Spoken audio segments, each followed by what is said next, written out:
Saúde, irmãos, com a paz do Senhor, amém?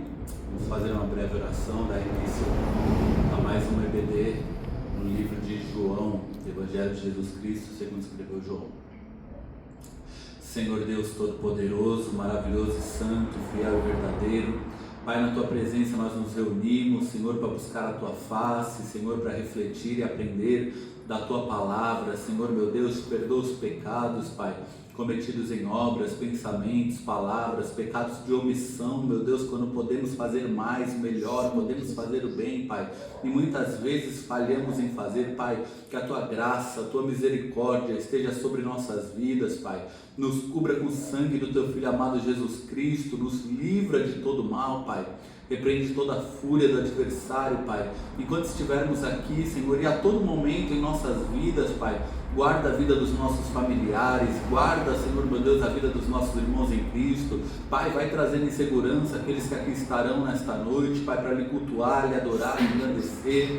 Papai, vai guardando o vizinho da direita, da esquerda, Pai, em nome de Cristo Jesus, Pai, que não seja eu, mas o Teu Espírito Santo a direcionar, Senhor meu Deus, e a inspirar as minhas palavras, meus pensamentos aqui, Pai, nesta tarde novamente, Senhor, em nome de Jesus Cristo, escreva a Tua palavra na tábua do nosso coração, abre o nosso entendimento, Pai, e acrescenta, Senhor, conhecimento do Teu Filho amado Jesus Cristo, conhecimento da Tua palavra, conhecimento da Tua presença, Pai, em nossas vidas. Nós Te pedimos em nome de Jesus Cristo, Pai, e nós Te damos graças, Senhor, graças pelo privilégio, pela oportunidade de estarmos aqui reunidos, Senhor meu Deus, para lhe adorar, lhe cultuar, lhe engrandecer e buscar, Senhor meu Deus, a Tua palavra, Pai. Em nome de Jesus Cristo, seja feita em cada área das nossas vidas, desde agora e para todo sempre, a Tua vontade boa, agradável e perfeita. Em nome de Jesus, amém e amém. A paz do Senhor, amém. Então hoje, aula passada, nós cobrimos a introdução e o capítulo de número 1 do Evangelho segundo João, e nós iremos regravar essa aula posteriormente, provavelmente no próximo fim de semana. E hoje estamos no capítulo de número 2, capítulo 2 de João, um capítulo que eu gosto demais. Preguei ele aqui já, preguei algumas vezes. Olha a minha Bíblia, como é que ela está na parte do capítulo 2. Cada vez que eu vou pregar, eu procuro estudar de novo e acrescentar. Isso vai virando um emaranhado, um quebra-cabeça que só o Espírito Santo para dar direção na hora de pregar, né? Mas eu quero usar essas anotações para dar essa aula. Eu trouxe ali o estudo e as anotações do restante do capítulo 2 e do capítulo 3, mas provavelmente hoje nós ficaremos apenas no capítulo 2, porque a profundidade, ela é muito grande, a profundidade disso daqui. A gente chegou a comentar na aula passada, né, a irmã Eli perguntou por que da hora, né, que ele fala que não é chegada a minha hora. A hora é porque ele sabia que a partir do momento que ele realizasse o primeiro milagre, os fariseus, a elite religiosa, procuraria a todo custo tirar a vida dele, né? Então, a partir do momento que ele começa a realizar os seus sinais, os seus milagres, ele começa, digamos assim, a caminhar em direção à cruz. É interessante a gente notar que dentro da tradição e da cultura judaica e dentro da própria Bíblia, eu não anotei, mas são diversos, a paz do Senhor a todos, amém? Diversos versículos nos profetas, Isaías, etc., que dizem sobre uma abundância de vinho, vai manar vinho dos montes e tal, na época do dia do Senhor, na época do cumprimento da promessa do Senhor, ou seja, na época do Messias, quando o Messias viesse, o Salvador viesse, quando o Senhor viesse, haveria uma abundância de vinho. E dentro do período interbíblico, a tradição judaica também trazia esse conceito de que quando o Messias viesse, haveria uma abundância de vinho. Por quê? Porque o vinho simboliza alegria. O vinho, eu trouxe até um livro que eu já vou mostrar, que explica bem isso, que o vinho fazia parte da vida do judeu, e traz esse sentido de alegria. Jesus, sabendo de toda a tradição, sendo Deus encarnado, como nós vimos na última aula, o primeiro milagre dele é justamente transformar água em vinho. É como se ele dissesse: eu sou o Messias que vocês estão esperando, que os profetas profetizaram, aonde haveria uma abundância de alegria, uma abundância de vinho. O primeiro sinal que ele realiza é transformar água em vinho. A paz do Senhor, Rudinho. É interessante notar que não é também coincidência serem uma festa de casamento. Por quê? A gente já viu, eu não vou ler todos os textos, senão demoraria demais. Mas nós já vimos que o casamento na Bíblia é um símbolo da salvação. É um símbolo da nossa salvação. O casamento é um símbolo do nosso relacionamento e da nossa aliança com Deus. No Antigo Testamento era Deus, Yahvé, né? A maioria das pessoas chama de Jeová.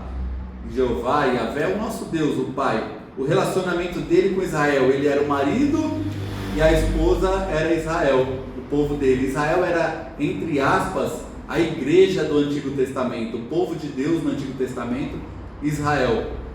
E no Novo Testamento, essa metáfora ela é aplicada a Cristo e à igreja. Cristo é o noivo e a igreja é a noiva. Então nós vemos isso, por exemplo, Mateus capítulo 22 tem as bodas do Cordeiro. É uma parábola. Eu só ia passar, mas todo mundo abriu a Bíblia,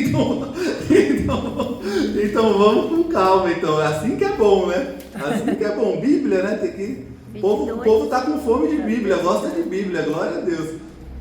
Mateus capítulo 22 tem a parábola das bodas do Cordeiro, é isso? A parábola da festa de casamento. Mateus capítulo 22, então. Nós temos a parábola da festa, na Nova Almeida está da festa de casamento, em outras traduções está das bodas do Cordeiro. Ó. O reino dos céus é semelhante a um rei que preparou uma festa de casamento para o seu filho. Então perceba que é uma metáfora sobre a salvação. Aí nesse texto é onde está escrito que muitos são chamados, poucos são escolhidos, né? Os escolhidos ali rejeitaram o chamado, então foram chamando por todos os cantos, todas as ruas para a festa de casamento. Quando você olha Marcos, vai em Marcos agora, capítulo 2, versículos 19 e 20. Marcos capítulo 2, versículos 19 e 20. Só para você ver como essa metáfora está presente em toda a Bíblia. Jesus respondeu, Marcos 2, versículo 19. Como podem, a questão aqui era uma discussão, um debate sobre o jejum, né? E os fariseus diziam, os discípulos do Senhor não jejuam? Olha o que Jesus vai dizer. Como podem os convidados para o casamento jejuar enquanto o noivo está com eles? Durante o tempo em que o noivo estiver presente, não podem jejuar. No entanto, virão dias em que o noivo lhes será tirado. E então, naqueles dias devem jejuar. Perceba que o próprio Cristo aplica a si essa metáfora, dizendo que ele é o noivo. Vamos em João capítulo 3, versículo 29. João capítulo 3, versículo 29. Está escrito assim: o que tem a noiva, aqui é João Batista falando, o que tem a noiva é o noivo. Olha que coisa linda. O amigo do noivo, quem é o amigo do noivo? João Batista está falando dele mesmo, dizendo que ele não é o Messias, ele não é o Salvador, ele não é o noivo, ele é só um amigo do noivo, ele é só o precursor, né, que veio preparando o caminho, pregando arrependimento. Ele é o amigo do noivo que está presente e o escuta, e se alegra muito por causa da voz do noivo, pois essa alegria já se cumpriu em mim. Convém que ele cresça e que eu diminua. Tem um texto, vamos ler todos. Não dá para. Como é que você escolhe dentre 4, 5 passagens a que você vai rejeitar e as que você vai ler? É difícil, né? Como? É a melhor de todas. Então vamos ver aqui, ó. 2 Coríntios, capítulo 11, versículo 2.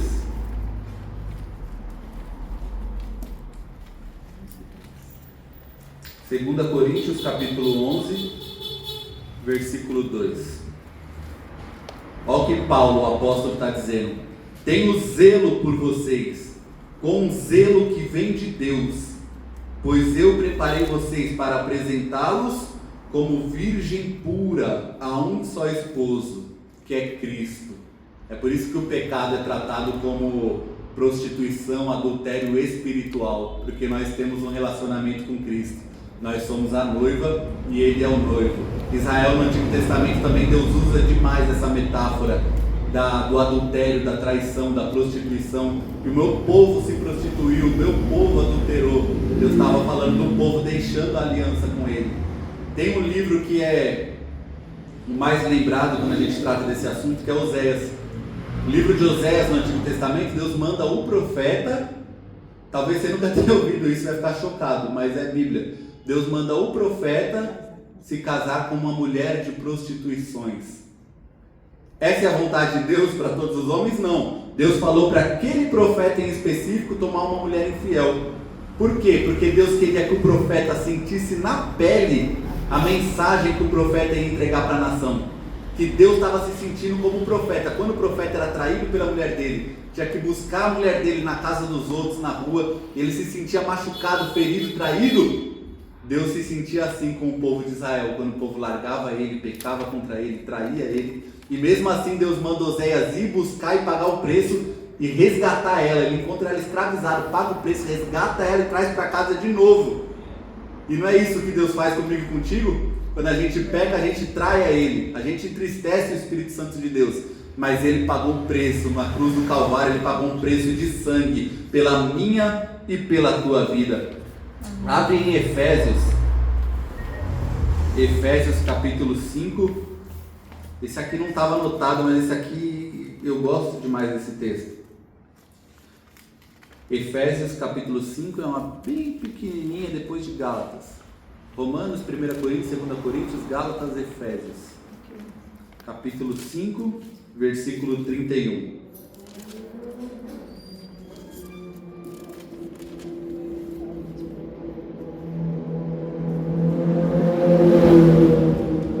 Efésios, depois de Gálatas. Gálatas, Efésios, capítulo 5.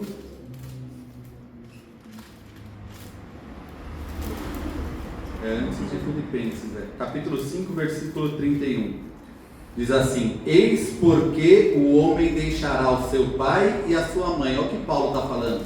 O homem deixará o seu pai e sua mãe e se unirá, ele está citando Gênesis, e se unirá à sua mulher, tornando-se os dois uma só carne. Aí do nada ele vem e fala: grande é esse mistério. É o melhor estilo de Paulo, né? Está falando de uma coisa, de repente abre o leque da revelação. Grande é este mistério. Ele citou lá o começo da Bíblia, e ele vai dizer: grande é este mistério, porque eu me refiro a Cristo e à igreja. Olha o que ele está falando. Ele cita que o marido deixará pai e mãe, o homem deixará pai e mãe, se unirá à sua mulher, os dois se tornarão um.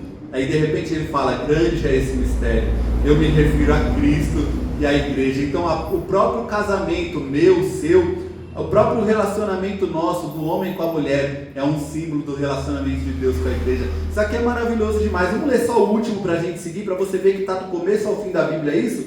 Apocalipse 19. Se vocês não acharem Apocalipse, eu vou desligar o vídeo e eu vou ir para casa.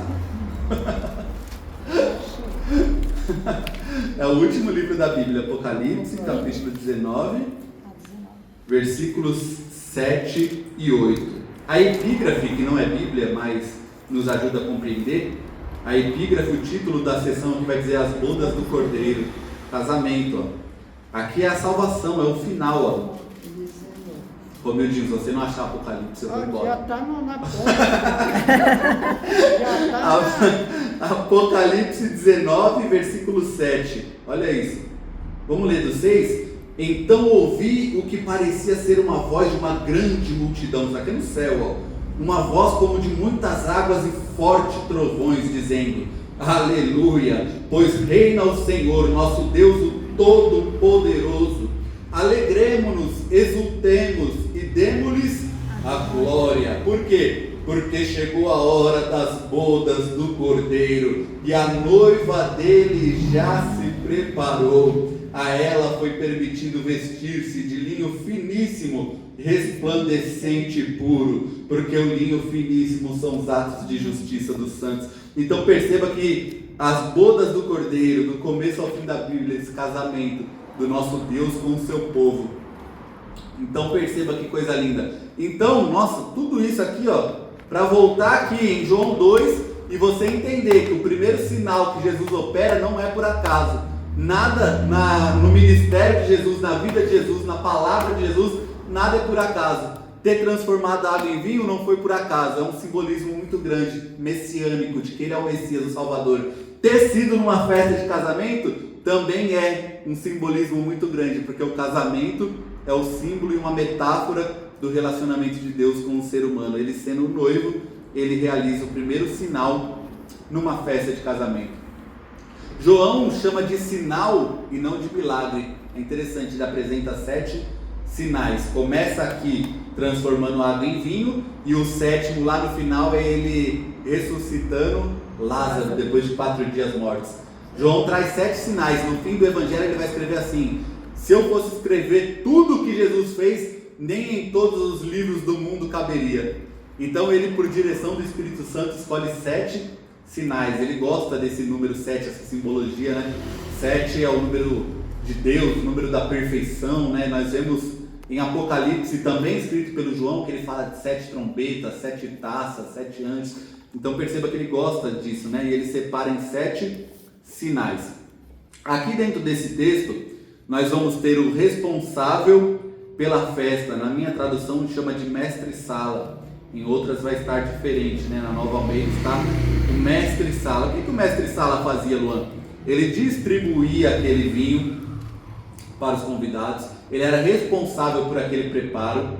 E os melhores estudiosos, tanto da tradição judaica como do Novo Testamento, como provavelmente o maior hoje, o Craig Keener, que ele tem um livrão do contexto cultural judaico, ele vai afirmar que esse vinho ele era diluído em 2 ou 3 partes de água. Ele vai afirmar isso, o maior estudioso do Novo Testamento hoje afirma isso. Então não era um vinho totalmente embriagante, digamos assim, né? Mas é fato, esse livro aqui eu trouxe para recomendar para vocês. Talvez não vão ler, mas eu posso resumir a conclusão para vocês. Do que esse livro trata? É um livro de R$20, baratinho. Essa coleção é sempre um assunto assim polêmico, controverso, que a gente precisa entender melhor, e ela traz sempre um livrinho assim. Esse livro é O Cristão Pode Beber? O que é que o autor aqui ele vai explicar? Que o vinho fazia parte da cultura judaica, estava presente aqui na cultura judaica, e realmente embriagava. Apesar dessa diluição, o vinho ele fermenta.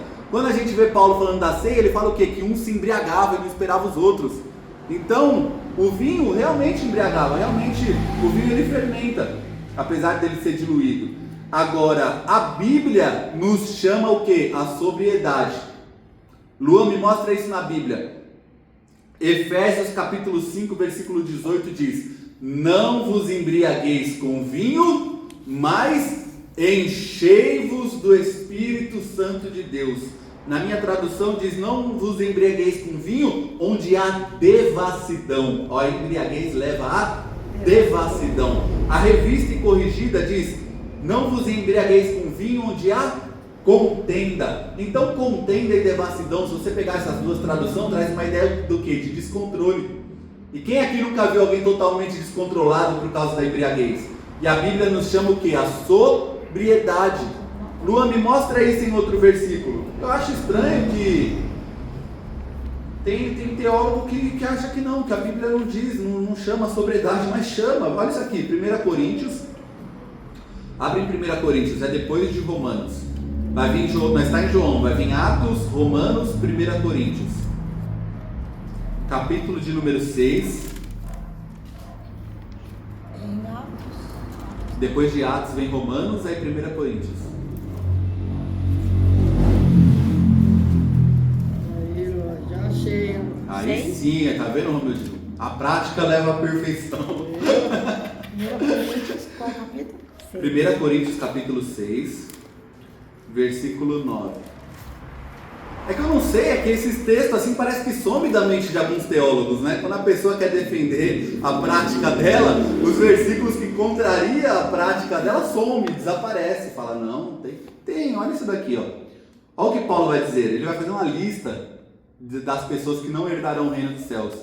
E isso aqui, a gente vai dar ênfase na bebida, mas isso aqui é tudo, porque às vezes a pessoa não bebe, mas ela adultera, não bebe, mas é avarento, não bebe, mas é idólatra. Mas focando no que a gente está estudando aqui, veja isso. Ou vocês não sabem que os injustos não herdarão o reino de Deus? Não se enganem, nem imorais, nem idólatras, nem adúlteros, não se engane, nem efeminados, nem homossexuais, nem ladrões, nem avarentos, nem Bêbados. Na minha tradução diz nem bêbados. Como é que está nas outras Almeidas? Como é? Bêbados. Bêbados também? Tem uma que está diferente, eu não me lembro a passagem, mas com o mesmo sentido. Nem quem se entrega à bebedice, tem um versículo que Paulo diz também. Então perceba, nem maldizentes, nem roubadores herdarão o reino de Deus. Então tem como? Segundo Paulo, tem como eu viver na cachaça, na bebida? Ah, Luan, mas é só uma cervejinha todo dia está bêbado de cerveja. Tem como herdar o reino de Deus assim? Segundo a Bíblia, não tem. Então me desculpa, olha lá. Alguns de vocês eram assim. E eu, era 10 vezes pior. Mas vocês foram lavados. Vocês foram lavados. Vocês foram santificados. Foram justificados no nome do Senhor Jesus Cristo e no Espírito do nosso Deus. Olha o versículo 12. Todas as coisas me são lícitas, mas nem todas me convêm. Todas as coisas me são lícitas, mas não me deixarei dominar por nenhuma delas. Então a Bíblia te chama a sobriedade. Luan, ela proíbe, fala, não pode beber. Não, você não vai achar isso, mas você vai achar versículo assim te chamando a sobriedade e dizendo que quem vive na prática da bebedice não é do reino dos céus. Então pronto, isso aqui devia pôr um ponto final na discussão, no debate. Agora, fato é que o vinho estava presente. No Antigo Testamento, as libações, as ofertas, tinha até oferta de vinho, de libação derramado, na época do tabernáculo e do templo ao Senhor. Então estava presente na vida do povo judeu. Agora perceba isso. Eu gosto de dizer, quando eu prego esse texto, está até anotado aqui, que as primeiras menções ao vinho e à embriaguez na Bíblia lembra de pecado, vergonha e maldição. Eu aprendi isso daqui dando uma aula aqui sobre Gênesis ano passado. Eu nunca tinha notado isso. E aí lendo os comentários bíblicos, preparando as aulas, eu percebi. A primeira menção lá de Noé planta vinho, se embriaga, fica nu. O filho dele vê ele nu, em vez de cobrir a vergonha do pai, expõe a vergonha do pai. Tem gente que é assim, vê que o irmão pecou, em vez de cobrir, aconselhar, chame o irmão, fale você e ele, não sai expondo o pecado da pessoa. Tem gente que gosta disso, Só que aí por Cã expor a vergonha e a nudez do seu pai embriagado, o pai dele amaldiçoa Canaã, o filho de Cã. Então há uma maldição ligada num contexto de embriaguez e de vergonha. A segunda vez é as filhas de Ló embriagam o pai, através desse pecado, dessa embriaguez, gera os povos de Amon e Moabe, dois povos que são inimigos do povo de Deus. Quando a gente lê Levítico 10, vamos lá em Levítico 10, meu Deus, gente do céu, vamos dividir essa aula do capítulo 2 em duas aulas, que não vai dar não. Levítico 10, olha isso, Nadab e Abiú, filhos de Arão, lá no começo da Bíblia, Gênesis, Êxodo, Levítico, terceiro livro. Levítico capítulo 10, versículo 1, Nadab e Abiú são dois filhos do Arão, sumo sacerdote. Tomaram cada um seu incensário, puseram fogo dentro deles, e sobre o fogo colocaram incenso, e trouxeram fogo estranho diante da face do Senhor, algo que não lhes havia ordenado. Então saiu fogo diante do Senhor e os consumiu. Deus fulminou os dois, matou os dois, consumiu, morreram diante do Senhor. Aí eles ofereceram fogo estranho e Deus matou os dois. Incenso estranho, fogo estranho. Agora vai para o versículo de número 8, no mesmo capítulo, sequência do texto, versículo 8, capítulo 10, versículo 8. Então o Senhor falou a Arão dizendo: você e seus filhos não devem beber vinho ou bebida forte quando entrarem na tenda do encontro. Para quê? Para que não morram. Isso é estatuto perpétuo entre as suas gerações. Olha Deus falando para eles: se vocês beber vinho, provavelmente então o pecado deles de oferecer fogo estranho, incenso estranho, foi motivado pela embriaguez. Aí traz o sentido de novo, de descontrole, falta de domínio próprio, que é fruto do Espírito Santo. A pessoa que vive na bebida não tem. Eu vi um vídeo uma vez, acho que é aquele pastor engraçado lá, o Cláudio Duarte, perguntaram para ele uma vez ao vivo na TV, acho que foi no programa do Ratinho, não lembro, eu vi um corte na internet. se pode beber, cristão? Aí ele respondeu, você entraria num avião que o piloto que vai pilotar está embriagado? As pessoas, não, é óbvio que não. Então, mas a sua vida você quer conduzir embriagado. Perceba que você vai fazer decisões ruins. O risco é enorme. Quantas pessoas morrem, bate carro, né? Outro dia eu vi que tragédia terrível, o cara bêbado, bebendo o dia inteiro. Farmácia em farmácia, matou 2 crianças. Você viu que o carro desgovernado tirou a vida de 2 crianças. Por quê? Bebendo. Vários vídeos dele entrando nas farmácias, bar, comprando bebida. Então eu não aceito, eu não posso entender um cristão que sabe, um pregador, um teólogo, seja o que for, que sabe o tanto de vida que Satanás ceifa através da embriaguez, defender a permissão da embriaguez. Se a minha Bíblia, a nossa Bíblia, ela é contra. Então vamos seguir, senão a gente vai sair da introdução daqui. Então perceba que os nazireus não deviam beber vinho, voto de consagração nazireu. Os reis no trono, ao tomar decisão, Provérbios aconselha que não devem beber vinho. Os sacerdotes, a gente leu agora, não devem beber vinho. Só que aqui nesse texto em João 2, a gente já viu também que o vinho simboliza o quê? Alegria. A gente está estudando João, capítulo de número 2. E aqui é um casamento, eu vou tentar correr para a gente tentar cobrir pelo menos o casamento. Aqui no casamento, o vinho acabou. Se o vinho acabou, simboliza o que? Acabou a alegria. Eu costumo dizer que tem casamento que começa alegre, mas a alegria vai se esvaindo, vai indo embora, né? Mas o casamento na presença de Deus, na presença de Cristo, ele é conservado.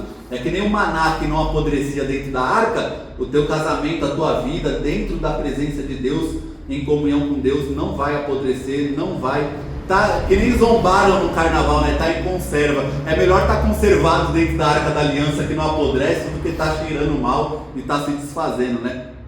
Então perceba que o vinho acabou. E no contexto social, contexto judaico, se o noivo deixa acabar o vinho na festa de casamento, a festa durava normalmente 7 dias. Então imagina o tanto de vinho que devia ter. Só que o vinho acabou. E o vinho acabar era uma tragédia, uma catástrofe, porque a família da noiva ficava tão indignada por esse descuido que entrava na justiça, levava diante do sacerdote, diante do juiz da lei e processava a família do noivo. O casamento era desfeito, cancelado, anulado.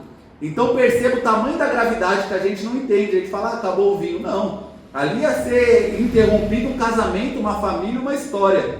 Ia ser motivo de vergonha e de piada. Só que Jesus está dentro desse casamento. Provavelmente Maria é amiga dos familiares, talvez até Cristo. Fato é que Maria, mãe de Jesus, está lá no casamento. Jesus e os discípulos, alguns deles estão dentro desse casamento. É interessante que no começo do ministério de Jesus, a gente vê aqui o vinho presente nesse milagre. E no fim do ministério dele, o vinho de novo, quando ele fala, esse é o meu sangue na ceia. Ao começo e o fim, ele falando para o povo, eu sou o Messias. A tradição vem trazendo esse exemplo, esse livro aqui cita isso também. A tradição não esperava essa abundância de alegria quando o Messias viesse. Então por isso está ligado ao ministério dele. Então Jesus, ele está lá dentro desse casamento. Alguém convidou Jesus. Então a gente já tem a lição de convidar Jesus para dentro do nosso casamento. A gente tem que orar não só na igreja, mas dentro da nossa casa, pelo nosso casamento, pelo nosso cônjuge. Alguém convidou Jesus. E o fato de Jesus estar dentro de um casamento, dentro de uma família, o fato de Jesus estar na sua vida, não impede de que surjam problemas. Porque Jesus está lá dentro do casamento, mas surge um problema dentro do casamento, que é o quê? O vinho acabou. O que Maria faz? Maria, ela está na parte ali, provavelmente, onde o vinho está sendo distribuído. E ela percebe que o vinho acabou, mas quem está na festa não percebeu. O mestre de sala, você vai ver que não percebeu. Talvez nem o noivo percebeu, mas Maria percebeu que acabou o vinho. O que ela faz? Ela leva esse problema para Jesus. Ela leva essa informação para Jesus. Então tem algum problema dentro da tua casa, dentro do teu casamento, na tua vida? Tem alguma necessidade, tem alguma informação que você precisa levar para alguém? Leva para os pés de Jesus. Amém. Levar para a rede social não resolve. levar para o vizinho que muitas vezes não quer o seu bem, não resolve, levar para amigo muitas vezes que não vai te ajudar, não resolve. Tem coisa que só vai resolver você levando para os pés de Jesus.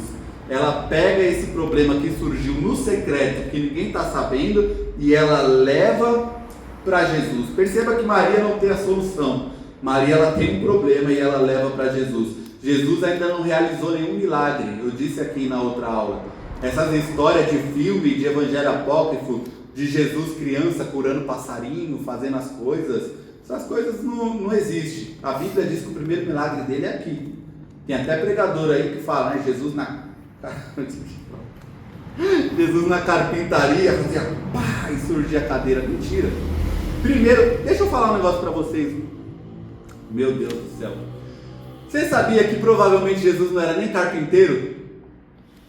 Agora arregalou o olho, né? A palavra tecton no grego, aqui koiné, traz o sentido que pode ser traduzido também por pedreiro.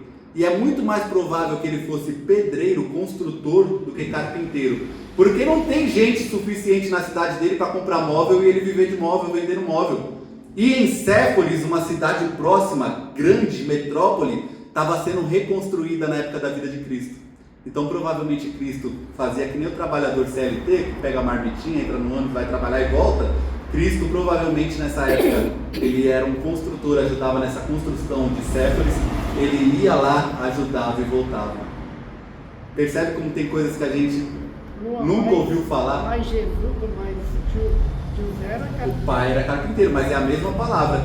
A mesma palavra traduzida por carpinteiro, tanto quanto para José quanto para Jesus, pode ser traduzida por construtor, pedreiro. E provavelmente pelo contexto, os estudiosos dizem hoje, provavelmente ele não era um carpinteiro, mas uma espécie de pedreiro, construtor que trabalhava em Séforis. Pode falar. Vendo o 4, o que quer dizer que Jesus disse para a mãe dele? Ainda não é chegada a minha hora. Ainda não é chegada a minha hora. Essa pergunta, pode continuar. Então, no 4 aí, ele fala assim, né? Então, mas Jesus disse, mulher, que eu tenho eu contigo? Que tenho eu contigo? Ainda não chegada a minha hora. Ainda não é chegada a minha hora. Na última aula, a irmã Eli perguntou sobre isso. O que ele quis dizer com não é chegada a minha hora? A hora no Evangelho de João, nos 21 capítulos aqui, você vai ver que sempre que ele fala minha hora, ele está falando da cruz. Então por que ele fala que não é chegada... O vinho não é igual a prostituição? Vinho igual a prostituição? Isso. Não. Não é abominação a Deus? Oi? Uma abominação a Deus, não é? Não, eu expliquei... Contra Deus? Não, eu expliquei aqui. Eu expliquei aqui nos últimos 30 minutos que o vinho, ele era símbolo de alegria para o povo judeu. Símbolo de alegria. Agora, eu mostrei também aqui, biblicamente, que a embriaguez, aí sim desagrada a Deus. É um excesso e um pecado. Entendeu? O vinho é um símbolo de alegria, mas a embriaguez é um pecado. A Bíblia nos chama a sobriedade. Entendeu? E quando Jesus diz assim, ó, mulher, que tenho eu contigo? Vai no capítulo 19, versículo 26. Capítulo 19, versículo 26, pode ler. Ora, Jesus vendo ali sua mãe e que discípulo a quem E o discípulo a quem amava. e que o discípulo a quem amava estava presente, disse a sua mãe: mulher, eis aí o teu filho. Mulher, eis aí o teu filho. Lê o capítulo 20, versículo 13. Capítulo 20, Versículo 13. Você vê que não é falta de educação Jesus falar, mulher, que tenho eu contigo. O mulher aqui é respeitoso. Jesus na cruz está falando para a mãe dele, para Maria: mulher, eis aí o teu filho. Capítulo 20, versículo 13, pode ler. E disseram-lhe eles: mulher, por que choras? Mulher, só isso. Mulher, por que choras? Olha o anjo falando, mulher, por que choras? Então o anjo não está faltando com respeito, Jesus não está faltando com respeito. Isso aqui é cultural, mulher aqui é respeitoso. Quando a gente lê no português, parece que ele está sendo ignorante, dando, né, uma patada ali. Mulher, que tenho eu contigo? Não é, ele está sendo respeitoso. Mulher, ainda não é chegada a minha hora. Aí, eu expliquei na outra aula e no começo dessa daqui, acho que foi antes do Senhor chegar. Por que a minha hora? Porque ele sabe que na hora que ele realizar o primeiro milagre, vão começar a tentar matar ele. E na hora que ele realizar o primeiro milagre, ele começa a andar em direção à cruz. O ministério dele começa de verdade e ele começa a andar em direção à cruz. A minha hora no Evangelho de João, você vai ver que é citado em vários versículos, e é sempre falando da cruz. No nosso tempo, quando a pessoa fala, chegou a minha hora, chegou a sua vez, a pessoa está falando que, nossa, agora você vai fazer sucesso, agora você vai, nossa, você vai bem, né? Só que Jesus não. Jesus, quando ele falava a minha hora, ele estava falando da hora da cruz, da hora do sofrimento dele da cruz. Então ele está falando assim para ela, se eu fizer esse milagre aqui, a perseguição vai começar a chegar, entendeu? Pegou. Se eu fizer esse milagre aqui, começou meu ministério, vai começar ao mesmo tempo também a perseguição. E é o que acontece. A partir daqui, começam já a tramar contra a vida dele. O ministério dele inicia com esse sinal. Por que sinal? Porque aponta sempre para uma realidade mais profunda. Isso aqui é interessante de João. João não chama de milagre, chama de sinal. Porque o que Jesus faz na minha e na tua vida é só um sinal que aponta para uma realidade mais profunda. Tem gente que se apega ao sinal em vez de se apegar a Jesus. Por exemplo, Jesus fez uma provisão, Jesus deu um livramento, Jesus operou uma cura, fez um milagre na tua vida. Isso só aponta para quem Ele é, Deus Todo-Poderoso, Salvador, e aponta para o quanto Ele te ama, aponta para o quanto Ele se importa contigo. Então é um sinal que aponta para uma realidade mais profunda. Isso aqui é interessante, né? João chama de sinal. Isso é um sinal. Maior é Ele, o Deus que dá um sinal, dá 2, dá 3, dá 4. É só um sinal que aponta para quem Ele é de verdade. Como a gente viu na última aula, Deus encarnado, né? Então, Maria leva o problema até Jesus. Imagina a expectativa de Maria sobre Jesus, porque quando o anjo Gabriel anunciou para ela ainda no ventre, o anjo disse que ele seria chamado Salvador da humanidade, e disse para ela que uma espada ia atravessar a alma dela de sofrimento e de dor. Porque imagina, ela gerou no ventre dela, né? Ela gerou, é bíblico isso, ela gerou no ventre dela, ela criou, ela cuidou, ela viu a criança crescer. Imagina ela ver ele sendo crucificado naquela cruz. Uma mãe vê um filho sendo crucificado naquela cruz, é como uma espada atravessando a alma dela. E aí ele está lá e ele cuida dela e fala, mulher, eis aí o teu filho, e aponta para o apóstolo João que está escrevendo esse evangelho. Mulher, eis aí o teu filho, dizendo assim, agora você cuida dele e ele cuida de você. A minha missão aqui eu cumpri. Está entendendo? Olha, até arrepiei, coisa linda, né? Mulher, eis aí o teu filho, meu Deus, que coisa linda. Aí ele vai dizer assim, só que é tão lindo que ele diz que não é chegada a minha hora. Isso aqui dá um nó na nossa cabeça. Não é chegado a minha hora. E aí no versículo seguinte, o que ela diz? Ela fala para os serventes, façam tudo o que ele disser. É como se ela dissesse assim, eu sei que ele não vai aguentar, ele vai ajudar. Eu trouxe um problema para ele, ele vai ajudar. Ele ama tanto, ele cuida tanto que ele vai ajudar. Façam tudo o que ele disser. E aí é interessante que os discípulos, os serventes, aliás, vão ouvir o que Jesus vai mandar dizer. O que Jesus vai mandar fazer? Tinha ali 6 potes de pedra que os judeus usavam para purificação. E em cada um cabia 100 litros. Na minha tradução já traz traduzido. Nas outras diz 3 metretas. São cerca de 600 litros para facilitar. 600 litros, 6 potões de pedra, que os judeus usavam para lavar a mão e o pé ali para o casamento, para entrar, para recepcionar. Jesus vai e fala, enche de água. O servente sabe o que Jesus vai fazer? Não sabe, não entende, mas eu acho lindo isso que eles obedecem sem entender. E quando eu obedeço sem entender, o milagre acontece. Olha que coisa linda. Ele obedece sem entender. Lembra de Abraão? Vai ser pai de uma multidão. Só que não dá para entender, porque a mulher dele é estéril, mas ele acredita e obedece. Lembra que Deus diz, uma terra que mana leite e mel. Só que quando ele chega na terra, de cara, tem uma grande fome. E aí você vai falar, o profeta mentiu, ou eu estou alucinando, não foi Deus que me falou? Não, ele crê e obedece, sem entender. Aí ele espera 25 anos, se não me falha a memória, para ter Isaac. Quando nasce Isaac, Deus fala, me dá. O menino cresceu, curtiu bastante, brincou com a criança, agora me oferecem um holocausto. Dá para entender isso? Não dá, mas Abraão obedece mesmo sem entender. E quando eu obedeço sem entender, o milagre acontece. Deus, ele obedece sem entender. Quando obrigada, ele Senhor. Vai fazer o holocausto, aparece um carneiro ali no monte. Deus disse, Abraão, Abraão, agora eu sei que tu me temes. Então perceba que quando eu obedeço sem entender, o milagre acontece. Aleluia. O primeiro milagre de Moisés, mais uma conexão com o Êxodo que a gente estava estudando. Qual que foi o primeiro milagre? Transformar água em sangue. Qual que é o primeiro de Jesus? Transformar água em vinho. Quem que é melhor, o vinho ou o sangue? O vinho. Com Jesus é tudo melhor. Com Jesus é tudo melhor. Então, Aleluia, Jesus. perceba isso. A gente tem 20 minutos e a minha vontade é começar a pregar. Eu não trouxe a toalhinha de novo. Pregando você corre, né? Vai. Então perceba isso. O milagre acontece quando você olha para o texto e você não vê. Não dá para achar aqui que horas que o milagre acontece. Então, em algum momento entre eles ir encher as talhas de água, pegar ali uma caneca, um recipiente, levar para o mestre-sala, em algum desses momentos a água se transformou em vinho. Então perceba que o milagre ele acontece no meio do caminho. O milagre ele acontece no meio do processo. Perceba que a gente quer que as coisas aconteçam no começo. A gente quer que as coisas aconteçam já, mas muitas vezes é no meio do processo. Tem uma cura que acontece no meio do processo. Tem uma libertação, a pessoa fala, eu vou desistir de servir a Deus. Não consegui largar o cigarro, a droga, a bebida, algum pecado, não consegui largar. Não, continua, porque é aqui no meio do processo, é no meio do caminho que Jesus vai libertar. Tem gente que quer procurar o médico já curado. Não, vem doente mesmo, que é aqui que ele vai curar, é aqui que ele vai transformando. Ô Medinho, faz um favor para mim, dá um pulinho ali, dá uma olhada aqui que aquele rapaz está fazendo lá fora. Ô Medinho, vai lá, é só um rapaz. Perceba então que são 6 talhas, cerca de 600 litros.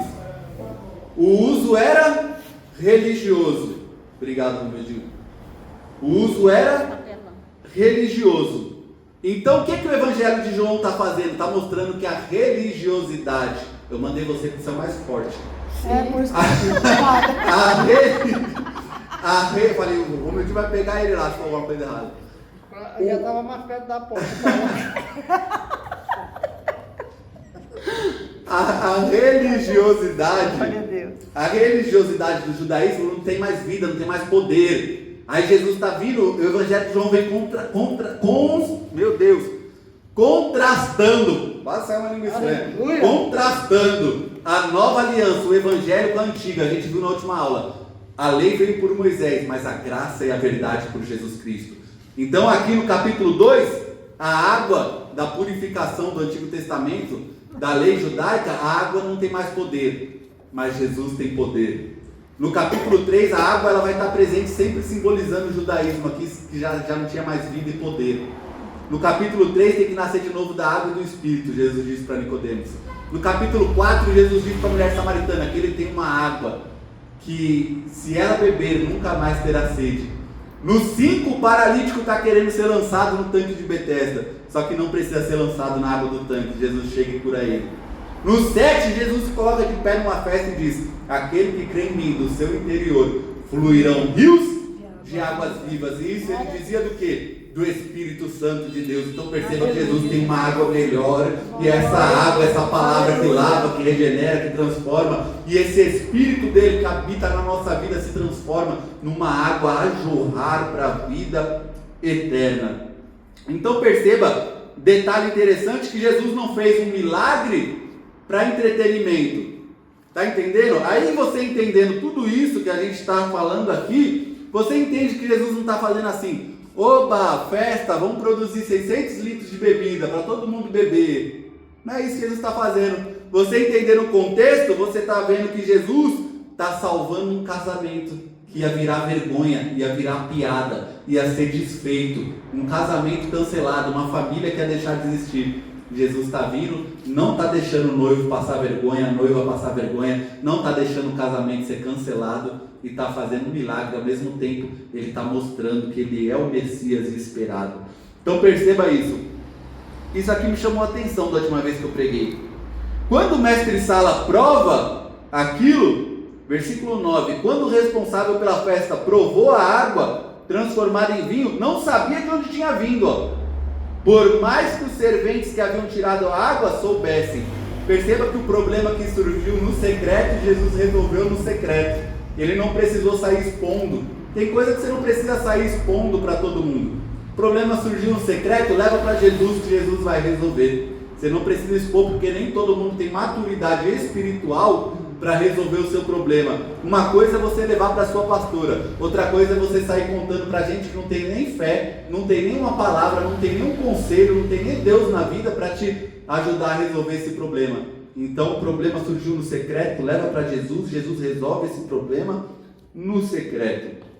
Perceba que isso aqui eu achei lindo a última vez que eu preguei. Eu falo, cada vez que eu prego um texto, o Adson postou isso um tempo atrás, que cada mensagem que é repregada, eu não sei se existe essa palavra, ele quis dizer assim, cada mensagem que prega novamente, né, que você já pregou e prega novamente, as pessoas que conhecem a mensagem se espantam, porque percebem que ela cresceu, tomou forma, que não é mais a mesma. E é assim, cada vez que você prega, Deus te dá coisas novas.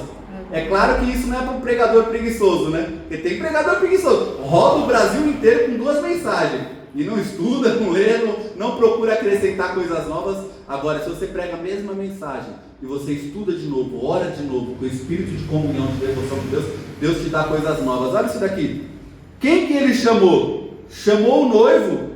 O mestre Sala prova aquela água transformada em vinho.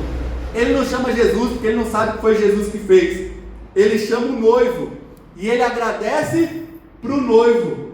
Você crê nisso? Que tem milagre que Jesus vai fazer, que vão chamar você e te agradecer? Luan, melhora isso. Alguém vai chegar em você e vai falar assim, nossa, mas o seu marido tá uma bênção, seu marido é uma bênção, hein? Quem fez o milagre não foi você, foi Jesus. Mas vão chamar você e vão dizer. Alguém vai chegar em você e falar assim, nossa, a sua filha, quem diria, que mudança, que transformação que Deus operou. Aí você vai falar, foi Jesus que transformou, foi Jesus que operou, foi Jesus que fez o milagre. Perceba que ele chama o noivo, é forte isso, né? Perceba, isso que é coisa linda na Bíblia. É impossível você extrair o máximo possível. Tem um livro do Tim Keller, que ele fala que o professor dele de teologia fez uma experiência. Ele colocou todo mundo dentro da sala de aula, com o mesmo texto da Bíblia. E aí ele colocou tipo, eu não me recordo se era 30 minutos ou 1 hora. Ele deu um período extenso, para você anotar tudo que você aprendeu com esse texto. Você ficar lendo e anotando. E aí no fim ele perguntou, quantos que nos primeiros 10 minutos tiveram uma lição, um aprendizado, uma revelação nova? Pouquíssimos. Quantos depois de 20 minutos? Aí mais pessoas. Quantos depois de 30? Aí um monte de pessoas. Perceba que você tem que brigar com o texto, ficar meditando, refletindo, falando com Deus, até que Deus vem e te traz algo novo dentro do texto. Isso aqui é lindo, né? Então perceba que quando eu falo assim, perceba, olha que lindo, olha que interessante, eu não faço a mínima ideia do que eu vou dizer, é só para tomar o tempo de eu olhar para dentro. Vocês já repararam isso ou não? Já não. Oi, irmão, chega a falar, não percebemos. Oh, meu Deus do céu, aí vocês me quebram. Aí eu vou, eu entrego algo, né? Eu falo, eu acho lindo, eu nem sei o que eu vou falar de novo. É para eu ter para olhar para os bolsos aqui e ver o que eu vou falar. Eu acho lindo, eu acho interessante, perceba o que, Luan? Eu ainda vou ver, calma aí. Tem que ter técnica, irmão, isso é técnica, né? Para não ficar aquele vazio, né? Que nem no culto, não pode ir entre uma oportunidade e outra, um louvor e outro, não pode ficar aquele vazio parado. É dinamismo isso, a pregação não é uma coisa, tem que ter dinamismo. Você chama a atenção da pessoa ali e já vai para outra revelação. Então, o problema era de Jesus? Vamos caminhar para o fim, nós temos 10 minutos. O problema era de Jesus? Não. Tem problema que não é de Jesus, mas ele resolve, porque ele te ama tanto, que ele nem precisa. Às vezes você fala assim, Jesus, não sei você, mas tem coisa que eu falo, Jesus, eu sei que isso daqui é fútil demais para você. Tem coisa que a gente pede que é fútil, a gente é limitado demais. Limitado. Pensa comigo, tem gente passando, sofrendo com enfermidades terríveis, terminal, entubado, tomando remédio. E aí vai eu e você, Jesus, eu tô com uma gripe hoje, com uma dor de cabeça, me ajuda, me cura. É verdade. Aí Jesus ama tanto que mesmo sendo algo simples e fútil, assim, ele vai e ajuda, ele vai e cura. Quantas vezes, né, você acorda mal, mas você melhora depois de uma oração. Então perceba que o problema não é nem dele, mas ele nos ama tanto que ele é um Deus de detalhes. A gente estudou Êxodo, a gente viu que ele deu detalhe de cada mobília do tabernáculo. Quando você vê a Arca de Noé, ele dá as dimensões de cada detalhe. Tudo que ele vai fazer, ele dá... Calma, Romilson já colocou a mão na cintura, já ia puxar a arma já para resolver. Calma, Romilson. Tô tomando conta do meu. Tá certo, a igreja tem que ter segurança. Ele é o porteiro, o Obed-Edom. Ó, então perceba o que, Luan? Vamos ver. São quase 600 litros, eu já vou encerrar, prometo. São quase 600 litros que ele está produzindo. Isso aqui você acha que acabou em um dia? Não. Então a Bíblia dizendo, a celebração continuou, a alegria continuou, a festa continuou, o que ele faz não é pouco, é Jesus, é a Bíblia falando, precisava que trouxessem recurso, e o recurso que ele trouxe não foi pouco, foi bastante, foi abundante, foi uma medida recalcada, sacudida, transbordante. Olha que coisa linda que ele faz, né? Então, perceba que tem esse simbolismo todo. Seria um dia de vergonha, mas foi um dia de honra. Seria um dia de tristeza, mas foi um dia de alegria. Seria um dia de escassez, mas foi um dia de uma provisão abundante. Jesus trouxe não só qualidade, porque quando ele prova o vinho, o mestre Sala fala que era o melhor, guardou o melhor para o final. Então os pregadores, comentaristas normalmente falam que devia ter o melhor cheiro, o melhor gosto e a melhor cor. Era o melhor vinho, o melhor cheiro, o melhor gosto, a melhor cor. Olha que coisa linda. Ele prova aquilo. E é interessante que a qualidade é ótima e a quantidade é enorme, cerca de 600 litros. Então, em nome de Jesus, eu gosto dessa palavra porque Jesus faz algo com quantidade e com qualidade. Quantidade e qualidade. Às vezes você está esperando só quantidade, ou outros só qualidade, mas ele faz com quantidade e com qualidade. Coisa linda de Jesus. Então você leva o seu problema para Jesus e ele resolve o seu problema no secreto, sem precisar expor. Olha, meu Deus do céu. O que eu faço com isso aqui, pastora? Próxima aula. Próxima aula? Próxima aula eu saio correndo assim. Perceba que depois de tudo isso ele ainda vai purificar o templo. 8 minutos, será que dá?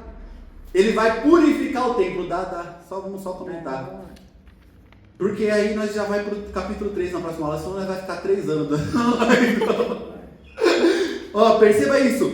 Ele vai purificar o templo. João é o único que escreve isso no começo do Evangelho. Que ele purificou o templo no começo e no final. O templo foi purificado numa festa de Páscoa. A Páscoa, ele sendo cordeiro, a gente viu na última aula, ele ia na festa de Páscoa para Jerusalém. E a Páscoa era o terror dos romanos. Por quê? Você já viu os filmes, né? Todo mundo já viu o filme de Jesus. Você vê que os guardas lá é o quê? Romano, né? Tem os sacerdotes, que são poder religioso. Mas o poder do governo, do Estado, era o Império Romano. Então tinha os soldados lá do Império Romano. E era o terror do Império Romano, era o terror dos soldados. Por quê? Porque na festa da Páscoa, a população quintuplicava. Aumentava 5 vezes mais a população de Jerusalém. E tinha os sicários, tinha os assassinos judeus mais fanáticos, mais zelosos, zelotes, que vinha com faca e matava o soldado. Então você imagina, o soldado ficava ali, né? Assustado, a população quintuplicava se viesse todo mundo para cima deles. Então era o terror deles, só que era a alegria dos judeus. No casamento ele exerceu misericórdia. Agora aqui ele vai exercer juízo. Ele vai entrar no templo. O que ele vai fazer? Tinha vários átrios. O que é átrio, Luan? É pátio. Quando você vê templo no Novo Testamento, templo não era que nem nós, que todo mundo entrava. O templo no Novo Testamento, da época aqui de Jesus, o templo de Salomão, ou posteriormente esse de Herodes, quem entrava no templo era só sacerdote. Só que de lá para cá vinha o pátio dos sacerdotes, que é o átrio dos sacerdotes, só entra sacerdote. Aí tinha o pátio dos israelitas, aqui só entra israelita. Aí tinha o pátio das mulheres, até aqui as mulheres podem vir. E o primeiro pátio que você entrava era os gentios. Os gentios só tinham acesso nesse primeiro pátio. Eu e você, se fosse lá, só entrava nesse primeiro pátio.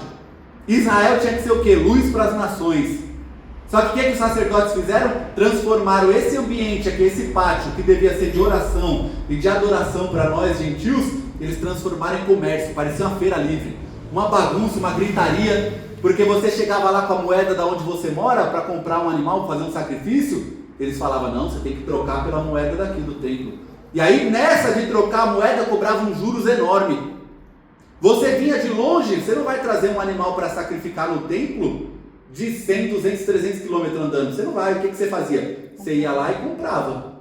E aí eles vendiam ali, animal defeituoso. Jesus chegou, né? Isso, viu? vendia a um preço exorbitante, vendia juros. O que Jesus fez? Entrou lá no humildinho, fez que nem você saiu ali agora. Glória. Na ira, saiu lá, ó. Mas a ira de Deus, a ira do homem não promove a justiça de Deus. Ele irado, ele não pecava. A gente irado, a gente peca, né? Ele irado, ele é Deus, ele pode revirar as mesas. Ele chegou revirando as mesas tudo, jogou tudo no chão. A casa do meu pai será chamada casa de oração. Nem anotei aqui, ó, lembrei agora. Mas vocês transformaram ela num covil de ladrões. Era para os gentios estar orando ali, mas transformou numa feira livre, uma bagunça, um barulho. E aí o som daquela feira toma o som da oração. Você não ouve som de adoração, de oração, só o som daquele comércio, daquela feira livre.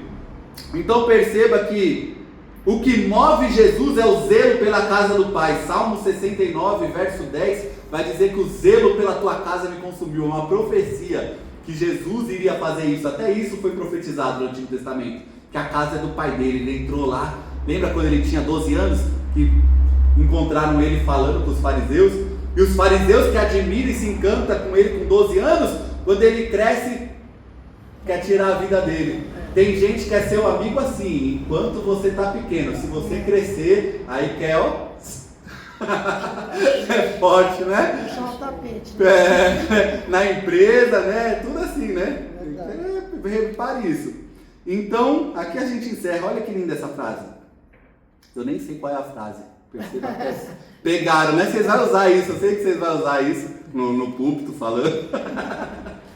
Perceba que linda essa frase. Qual, Luan? Eu nem sei. Vamos ler. Jesus nunca usou a força para levar alguém ao templo. Nunca usou. Frase de Matthew Henry, teólogo. Mas apenas para expulsar de lá quem o profanava. Meu. É forte, não é? Nunca arrastou ninguém pela orelha para dentro do templo, mas botou para fora quem estava profanando o templo. A disciplina eclesiástica, isso aqui estava mais outra aula, hein? A disciplina eclesiástica é bíblica, tem gente que acha que não é.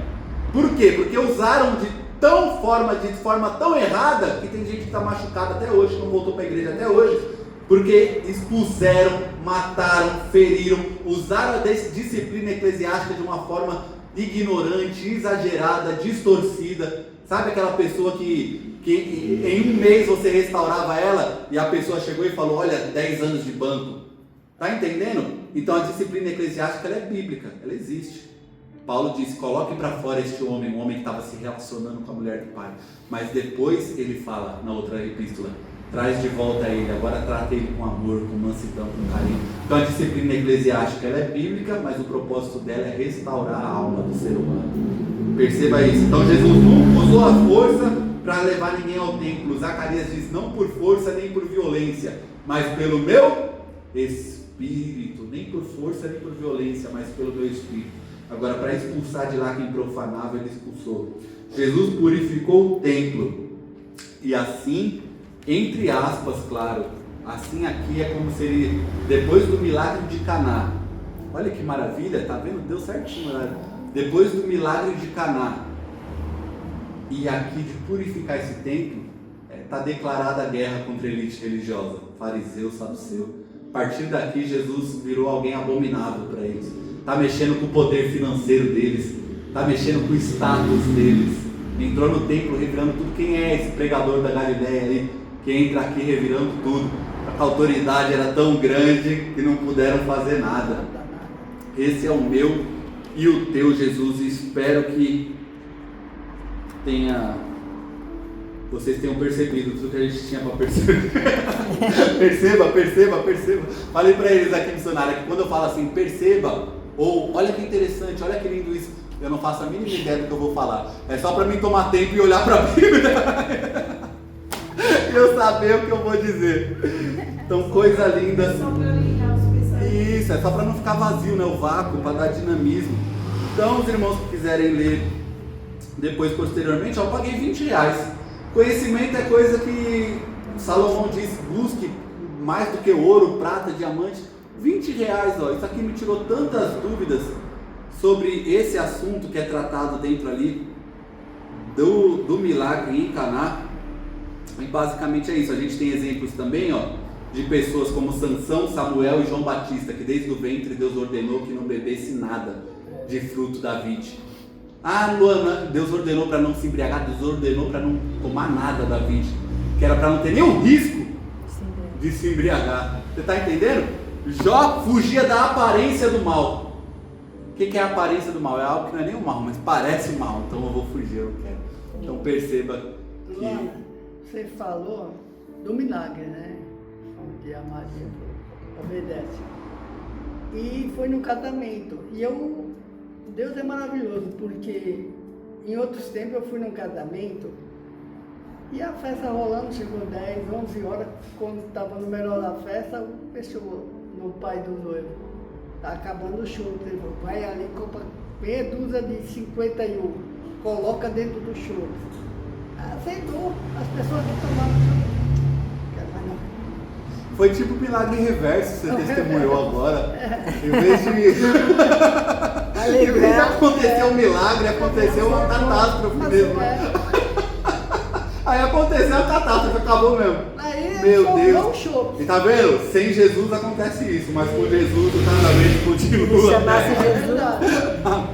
Vamos orar e encerrar 6 horas em ponto. Que bênção, hein? Tá vendo? Não precisou correr. Seu marido você mandou pra forca hoje. Oi? Você quase já mandou o marido pra forca hoje. Seu marido, não. Eu vi que não era perigoso. Eu falei, Romildinho dá conta. Eu vi que ele tava meio balançando assim. Eu falei, Romildinho, vai lá, porque se ele for pra cima, eu sei que você dá conta. E você viu que eu enchi o peito assim, ó. E fui. Vocês estão seguras aqui com o Romildinho. Aí o homem ficou com medo, hein? Nossa, Nossa, eu que pegando salva essa ele. daqui, eu falei, aí pode. Ó, que autoridade, hein? Aí você pode. Gente, vamos encerrar que vai ficar 2 horas. Oh, Deus. Como é que eu oro agora? Romildinho, faz essa oração pra gente. Encerra. Faz essa oração, em nome de Jesus. Senhor, meu Deus e meu Pai, agradeço por essa aula tão maravilhosa, onde nós aprendemos o que é o milagre de Deus. Irmão, que Deus abençoe cada um deles, que na próxima aula, espero que os irmãos venham em mais muitos, porque é importante aprender, em nome do Senhor Jesus. Amém. Amém e amém. Glória a Deus. Amém. Sendo logo Deus você. te abençoe em tudo. Eu arrumei uma segurança para